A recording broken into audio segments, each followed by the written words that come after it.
wala baadam wala gabalu lamma manalam da oh kamingo bamabu oh fumuam oh samsam ke ngambulai oh ngumchilo bamabu oh wona lo ba wala mjwa wona sinteti lo ba bamabu oh jangagia the Kumanjang. This is the beginning of the enthronement ceremony. This occasion is solemn and void of speeches. The Ngwiko music is still playing. The Ngwiko masquerade is owned by a prince called Yunji. All wooden masquerades in the Oku community are represented here. The faun stages his first public appearance wearing a royal crown known as Enthronement. Immediately behind this masquerade is Fayan Sanen, the second in command in the Oku fandom. When the Ntul were ruling Oku, the then Fayan Sanen held the title of Bantok, meaning the faun's father. He is closely followed by Sentieh II, the new faun of Oku, the new son.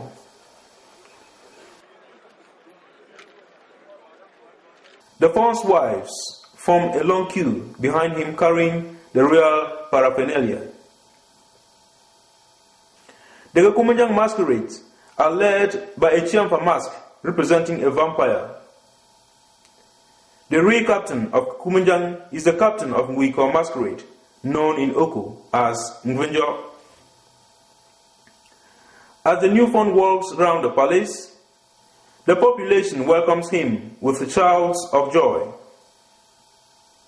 With all majesty, he walks round and back to the inner courtyard of the palace.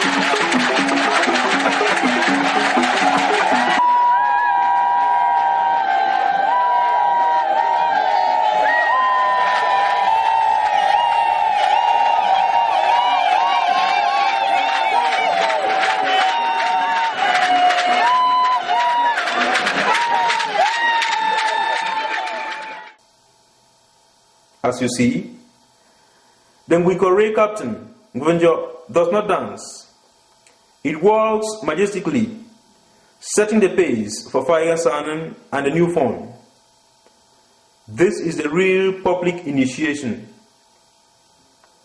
The distance Fayan Sanen is keeping between himself and the new faun is a mark of reverence. Besides, it gives room for the Oku people to observe and appreciate their new leader.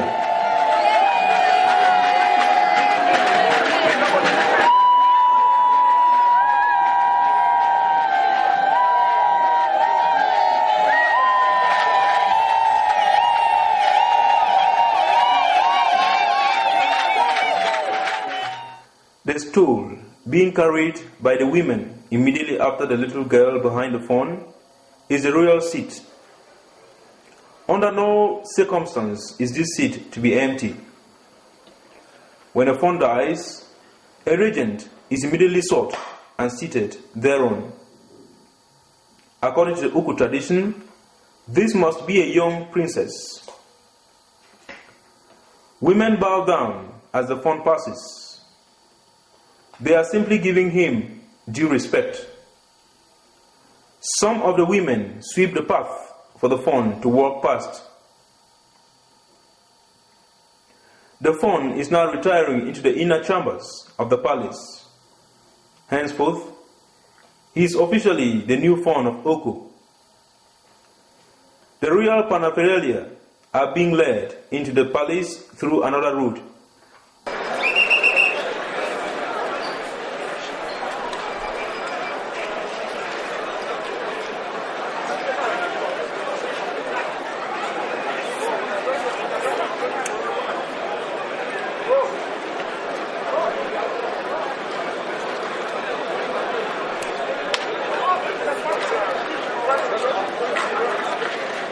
Thousands of Oku people, media men and women, tourists, administrative officials are here in the Oku Palace to witness this solemn occasion.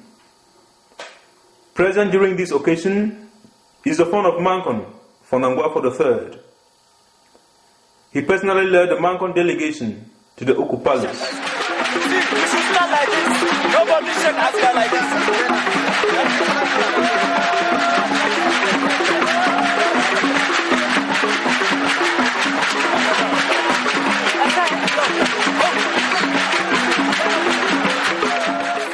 The Fon comes out to watch ceremonies in the palace for the first time in his new capacity. The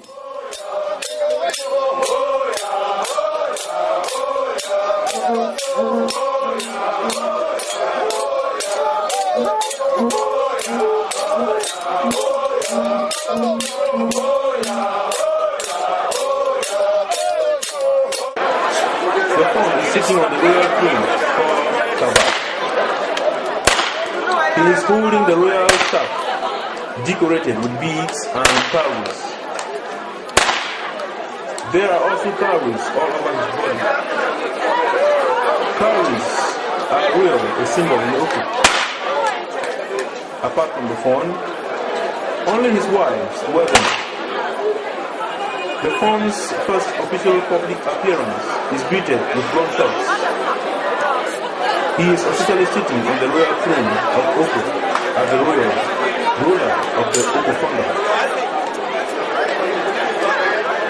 Fon receiving authority as commander of the military. The Nguan of the palace of Oku is bowing down in front of the Fon to place the full horn. This horn is made out of an elephant tusk. The full is the highest organ within the military wing of the Oku traditional administration. The horn is blown twice and kept close to the royal seat to serve as a footstool for the Fon. Using the horn as footstool symbolizes the Fon's position as commander-in-chief of the military. Here also, the horn is used when the commander-in-chief needs to summon his army. Still, the Fon makes no statement. There is going to be another ritual before his royal or his official speech to the people. Sitting to the left is Fonangwafo III of Mankon, who is accompanying Fon Sentieh II to the throne. After recognizing the Fon's authority as their commander-in-chief, the entire Manjong, as the military wing of the Oku traditional administration is called, now displays before the Fon a few minutes after his enthronement.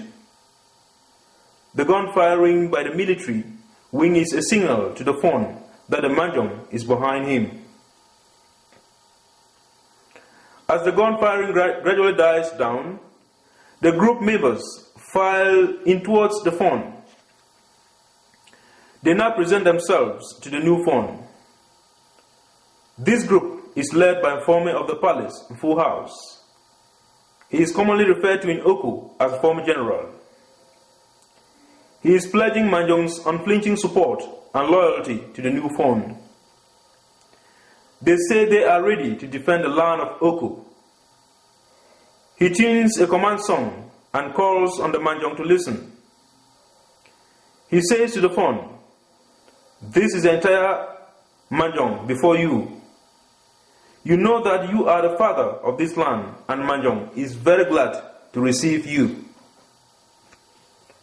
Manjong is still going to come here and perform as tradition demands.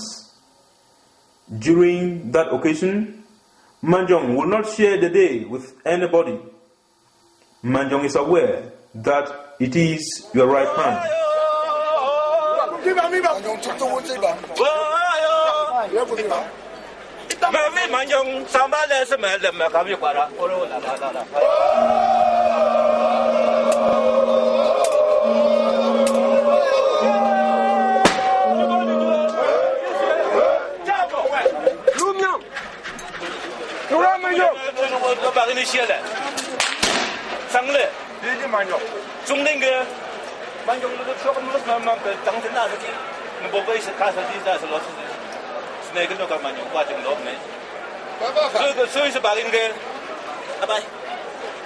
Manjong le ne. Du kan koi wen ba. Koi wen ta la ka lo le.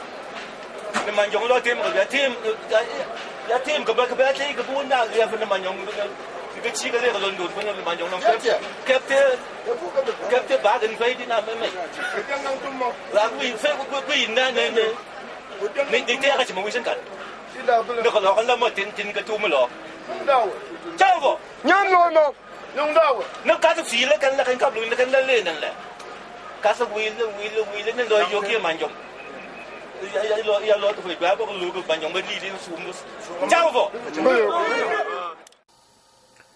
As tradition demands, the enthroning ceremony culminates in the Fawn's inaugural speech to the entire Oku people. Ndamawese. This is a royal dance known as Elvis, in other words fire, or the gun, when it is dancing in the palace. When the Fawn disappears, a small traditional house is constructed in the palace for this dance.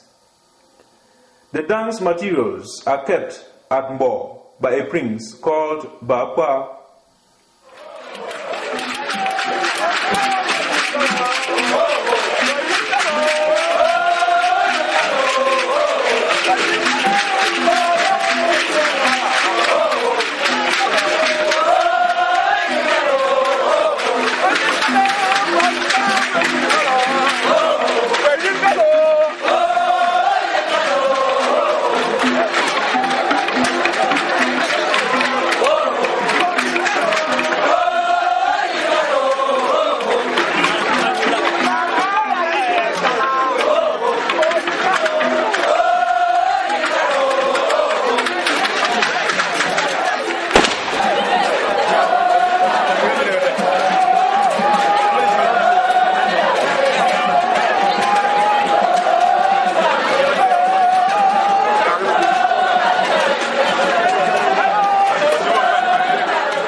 This is a group that has brought fame to the Oku, keeping the flame of their culture burning both nationally and internationally. It has traveled to many European and African countries to showcase Cameroon's culture. It usually displays during state receptions in Yaoundé. Any occasion in Oku is an opportunity to show the local population that culture and personality are inseparable. Oku people from far and near come to participate in the royal funeral and enthronement ceremonies. The presence of the Oku community from Yaoundé is very remarkable. They are here with their boom, Oku Juju dance.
Fiyinaway.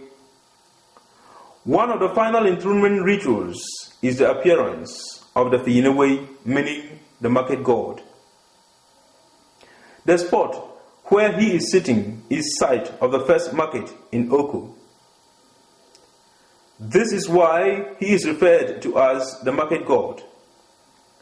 He comes out during the preparation of a Sankeyus, in other words, corn for the soul. He is representing Mkomote, one of the venerated forms of Oku, who is believed to have died and resurrected in form of a python and is now residing in a shrine at Lumatu in Gashe Oku. This Fiyinaway is going to disappear when a Sankeyus gets ready. A Sankeyus. This is one of the most remarkable rituals in the enthronement process. This ritual consists in the boiling and eating of corn, symbolically referred to as corn for the soul, a Sankeyus. In the Western Grassfields worldview, burial is immediately followed by the eating of this corn, which is believed to accompany the soul on its journey to the world beyond. Since nobody knows when and where the fawn is buried, this is the only occasion for the corn to be prepared and eaten. The corn is prepared by three main clans that make up Oku, that is, the Mbele, the Mbulum, and the Ebjung. 3 firesides are reserved for the event, one each for the Mbele, Mbulum, and Ebjung. The 3 firesides form an arc, the Mbele to the right, the Mbulum in the middle, and the Ebjung to the left. The fireside for cooking the Sankeyus is made up of Tomsatal, 3 stones, each representing one of the 3 clans. 3 is a sacred number in Oku. The actual process starts with fire being enkindled by notables representing the 3 clans. The fire is enkindled following a strict procedure. The notables come out from the Kwifon section of the palace. They meet with women standing in 3 groups according to their clans. The fire kindling process starts from the Mbele side, moves to the Mbulum, and lastly to the Ebjung. At each side, the notables pour guinea corn into the pots, and the rest is done by elderly women. These women are barefooted because it is forbidden to step on a sacred spot with shoes on. When the corn is ready, the fawn is invited there to address the people. Given that the spot is too narrow to contain the large population, the inaugural speech is postponed to the afternoon at a more spacious venue, that is, the inner palace courtyard.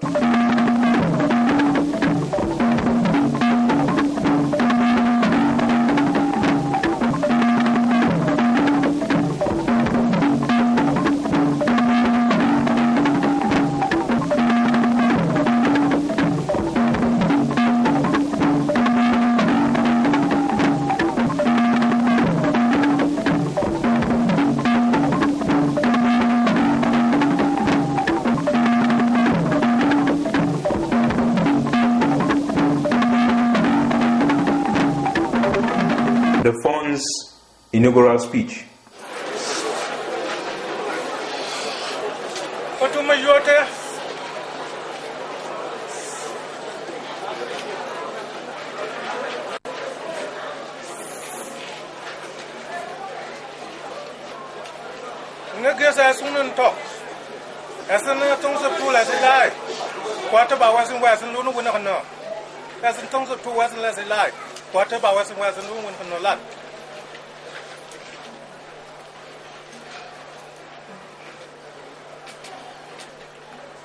Ne cousin Tim, will it malu will it be an alumfum? Of course, Nasako when la Rawin saw. Affected, can look at all walking Beccarena. Nandega war.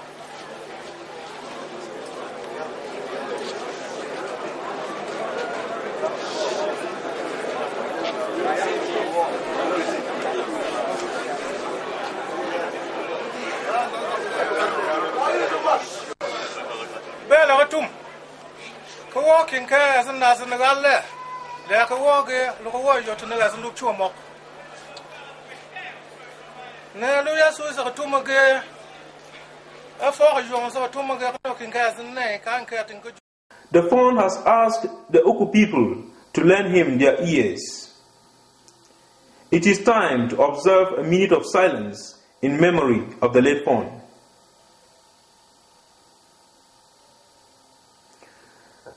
The fawn requests all people present to hold their hands together in a long queue. As a sign of unity and strength, he likens this to a broom, which is made up of very tiny fragile sticks, but which once tied together become very strong and not easily broken. He begins by thanking the people for their massive attendance, then exhorts the Oku people to adhere and militate in one party, which in his words is the development of Oku. He is calling on the people to bring their material and human resources together so as to ensure the development of their fandom. This, he says, is achievable only if Oku people are tolerant and flexible. That Oku people should respect their leaders, advise and support them. According to the fund, the doors of the palace are opened to any advice and development-oriented ideas.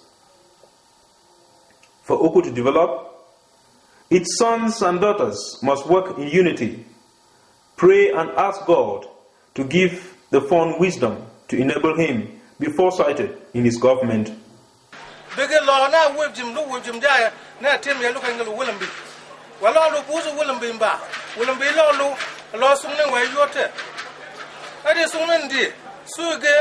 Wabuzu Willemby, Kano Kaluane, Lukantif, Yabakte, Fosaway, Willemby, after Kutumsa, Nakachia, Wunate for Kukankuyan.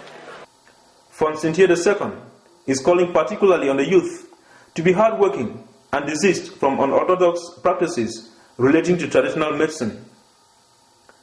He also calls on the population to undergo HIV screening before marriage. The population is visibly satisfied with the royal address. Notables are filing to pay tribute to the fund. Thereafter, the fund is now offering kola nuts to his people.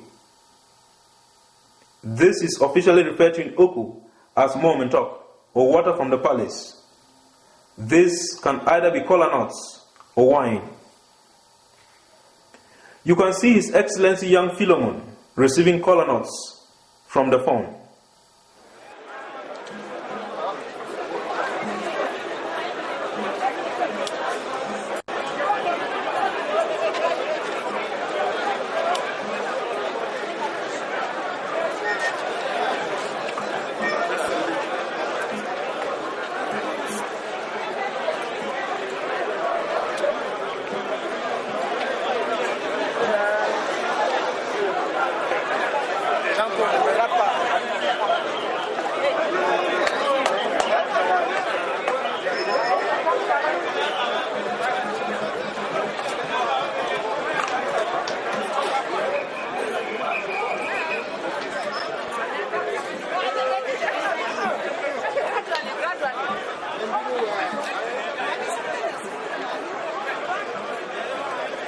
After sharing to those nearby, the fund is now throwing it in order to reach out to those further away.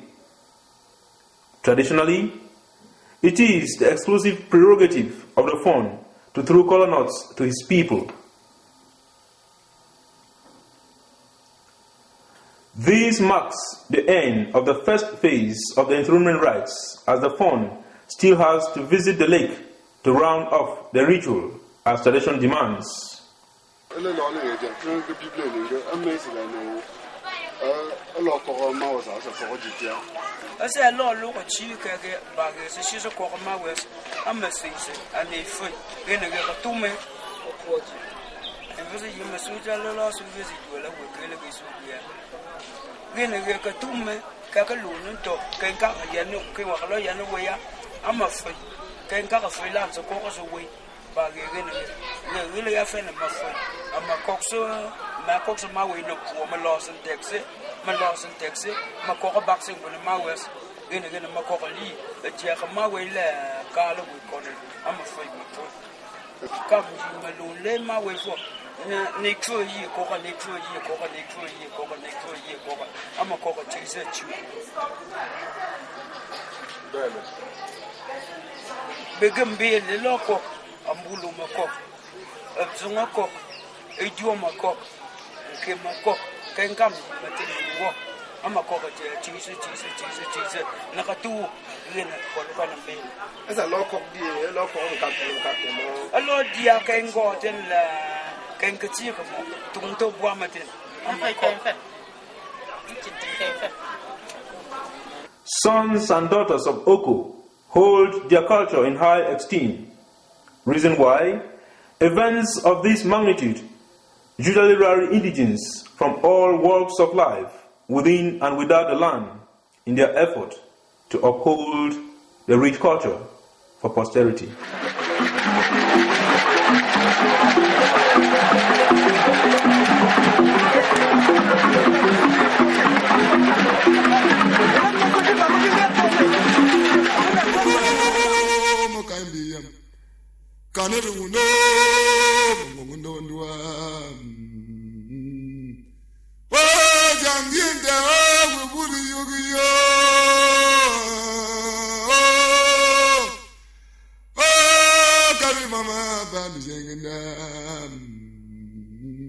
I'll be with you.